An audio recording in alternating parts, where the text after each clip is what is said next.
Salut la compagnie, ça me fait plaisir de vous retrouver aujourd'hui, ça fait un petit moment quand même. Bienvenue dans ce tout premier épisode de Implanté, mon émission qui passe aussi sur Instagram.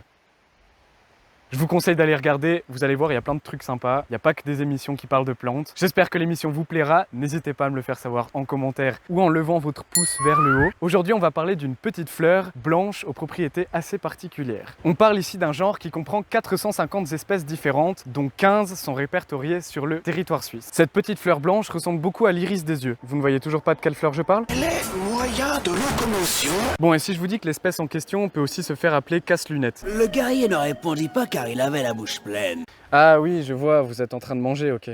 Alors finissez seulement. C'est bon, vous avez fini? Bon, il s'agit de le fraise. Je ne suis pas sûr que la fraise ait un quelconque intérêt pour les yeux. Ah, et si jamais tu t'es trompé de pronom? Le fraise de Rostkoviana ou officinal, et non le fraise, ne s'utilise ni sous forme de tisane, d'huile essentielle ou de suppositoire, mais bel et bien sous forme de collyre. Les sommités fleuries de le fraise contiennent différents principes actifs, comme des iridoïdes, des flavonoïdes ou des tannins, ayant d'excellentes propriétés anti-inflammatoires sur le système respiratoire, mais aussi, surtout et avant tout, sur les yeux. Certes, les principes actifs n'étaient pas connus à l'époque, mais le fraise apparaît bel et bien dans des ouvrages à partir du Moyen-Âge. Sauf qu'à cette époque-là, on l'utilisait plutôt pour l'appliquer directement sur des plaies, étant donné que les tannins contenus dans le fraise détiennent aussi des propriétés cicatrisantes. Par la suite, et jusqu'à il n'y a pas si longtemps, on s'est mis à utiliser le fraise pour l'appliquer directement en compresse sur les yeux. Aujourd'hui, elle est principalement utilisée sous forme de collyre pour traiter des conjonctivites, des orgelets ou des blépharites. Ne me demandez pas pourquoi ça s'appelle comme ça. Blépharite provient du latin. Ouais. T'inquiète. On l'utilise également pour les yeux qui sont fatigués. Il est possible de se préparer soi-même des compresses à partir de fraises récoltées, mais pour reconnaître le fraise de Rostkoviana, il faut avoir l'œil. Constatez mon splendide champ lexical. J'adore rire. Mais voyez vous-même, ce n'est pas si compliqué. Déjà, c'est une petite fleur blanche zygomorphe, longue de 8 à 14 mm.